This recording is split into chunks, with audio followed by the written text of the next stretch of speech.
Yeah, you know, growing up just listening to hip hop, it was just all around the house. You know, my older brother Kane, he used to play hip hop around the house, and that's how I caught on to, you know, the old school tracks when I was a kid. Like, I'm talking about 7 years old, even younger, like just hearing it. Even my mom used to play like disco and stuff, you know, when we were growing up. You know? So the older brother Kane, he was rapping at the time, and you know, again, I thought he was like the sickest rapper in Canada, you know, but that made me want to rap. So I started writing. You know, by the time I got to like grade 6, I started writing.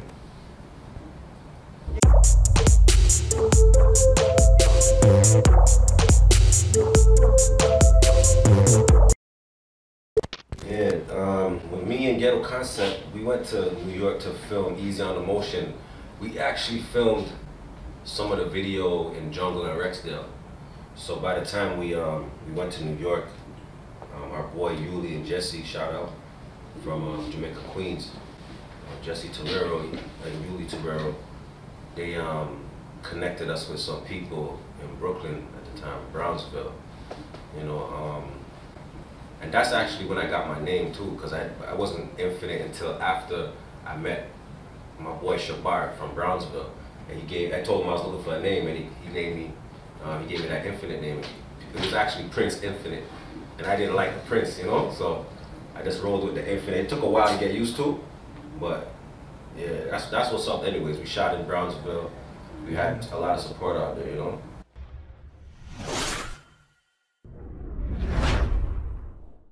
Juno is equivalent to like American Grammy Award or American Music Award.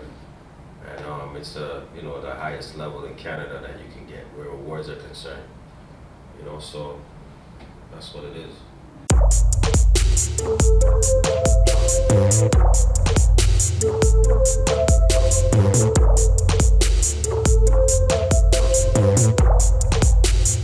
The split between me and Ghetto Concept? Yeah.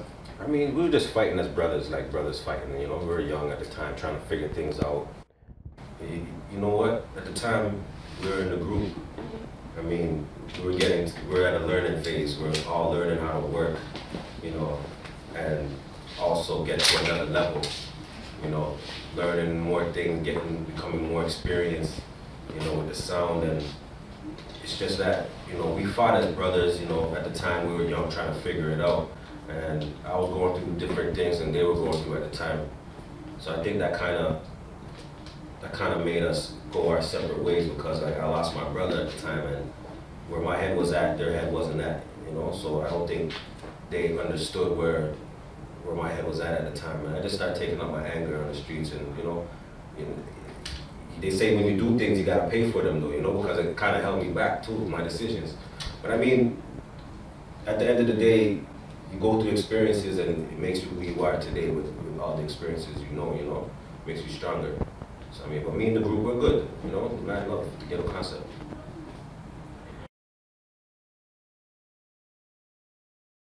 What was your mindset when you dropped your first project? I had to get mine, you know, that was my first thing that came to mind. I just had to get mine, because as a solo artist, my brother, before he passed away, he said he would have put money into my project if I went solo, you know, but not meaning that I should leave the group. Meaning that, you know, if I worked on a solo project, he would have definitely put some money into that, you know what I'm saying? So when he passed away, I said, fuck music, man. You know what I mean? I didn't want to do music no more for a quick second, and I said, you know what, I'm gonna do this for now. I'm gonna go solo, you know? Yeah. It took a while to get to that phase, because I was still in the group, you know? And I came out and just dropped, gotta get mine. The National. From the Canadian Broadcasting Center. Still ahead tonight, Street Rappers. Just after he won his first Juno in 1995, his brother was stabbed to death. Today he raps about the dangers of street life. He comes here with his friends and his son to show his fallen brother respect, rapper style. See, that's something that always stuck out, you know, because I remember when the dude came and said he's gonna do an interview, right? I told him, go ask me certain questions, and he said, nah, he's not gonna touch certain topics. And by the time I see the edit and stuff, I told him I didn't want to get into the whole my brother thing, you know what I mean? For example. You know, the man did a way where he did it up and tried to draw it out of me and put that in the broadcast, you know? But it's whatever, you know what I mean? After that, I couldn't see him, couldn't hear him, couldn't find him. Tried to call his office, but I don't know, I couldn't get him, you know? But overall, as a documentary, I mean, I guess they're trying to let everybody see the scene in Toronto, what's going on in the streets between Jane Finch, Rexdale, and just how we live up here, you know? To give everybody else an idea of what Toronto's about.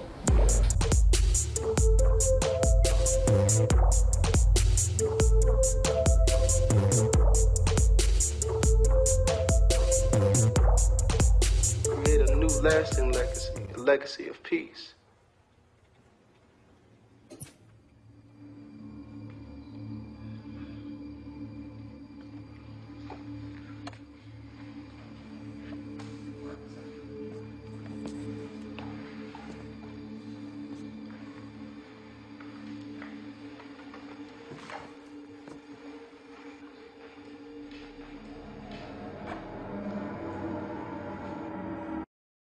I did a little acting here and there.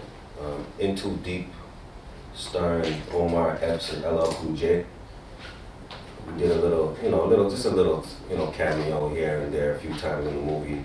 I was a part of their crew.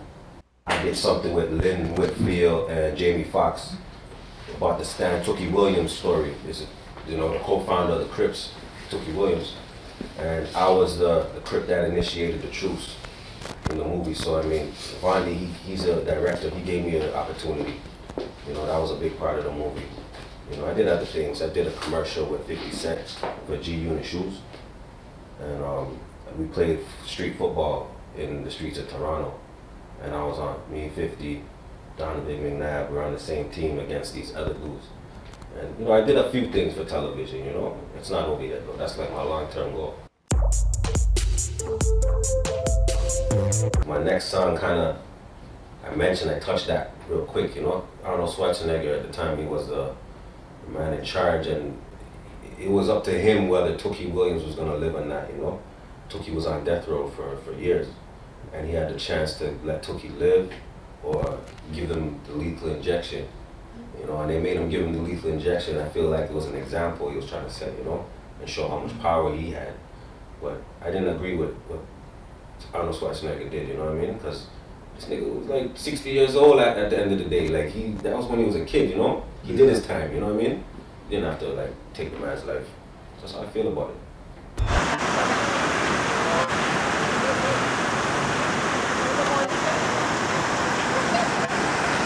The only thing I miss is the content, lyrical content.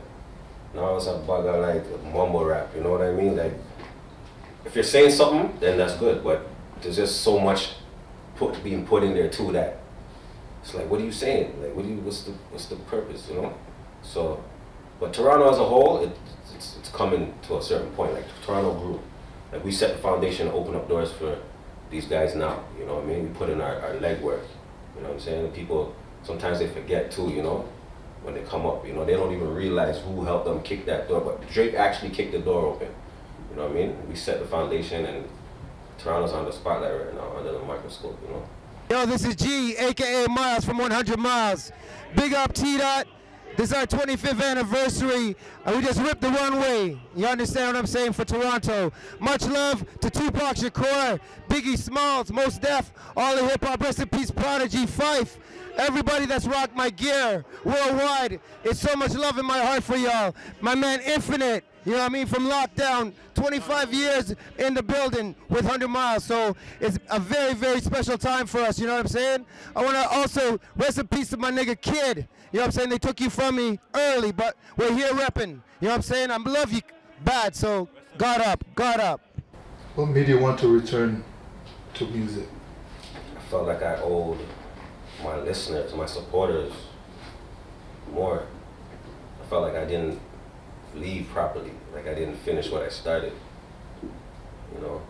And then I had my son. He's like my other side of my brain, the way he thinks. He's the one who kind of sparked it too, that. I found a track that I never heard in a while. I had it just sitting there. I was just gonna, He said, Dad, you should throw that out there, you know? So I threw it out there, and then that just was a chain reaction. I started dropping beer music after that, videos, like, you know? So, I mean, yeah, man, shout out to Lil Inf. No doubt. He produces too, you know. We be in the studio sometimes, and, you know, he records some stuff. But he also does acting. That's his thing right now. You know, he just finished filming something, you know, but it's just the beginning. You have done a few collaborations with artists. Could you elaborate on which artists and songs are a part of your catalog? Well, Gotta Get Mine, I did that with Divine Earth Essence, which she goes by Divine Brown. Shout out, that's my sister right there. And 360, I did with Julie Black, you know. Shout out Julie Black.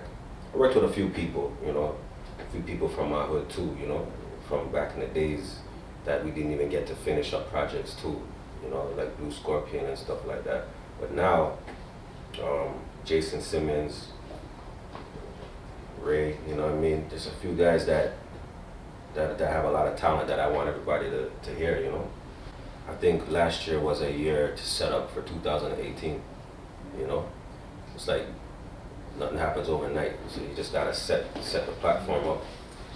And then last year was a good thing where I came back out with music, you know, and I just want to stay consistent. So I'm starting off, I soon drop a video, and I soon drop a single on the radio. You're gonna see it just now. It's called Untold. You know what I mean? You can get my music on Apple Music, iTunes, Spotify, you know, all the major internet spots where you can get music digitally, you know, they're available right now. You know what I'm saying? To the artists that's coming out now, the artists, I just want to say, just you're trying to like entertain and glorify violence, and you know, these kids are watching, they're paying attention, so just be careful what you're putting out there, you know what I mean? All this stuff about lean and Molly and all this stuff, you know, that's easy, you know what I mean? What you do is what you do, you know? So, I mean, just keep coming with the right material. Just keep coming, man. Don't let nobody stop you what you gotta do. You know what I mean?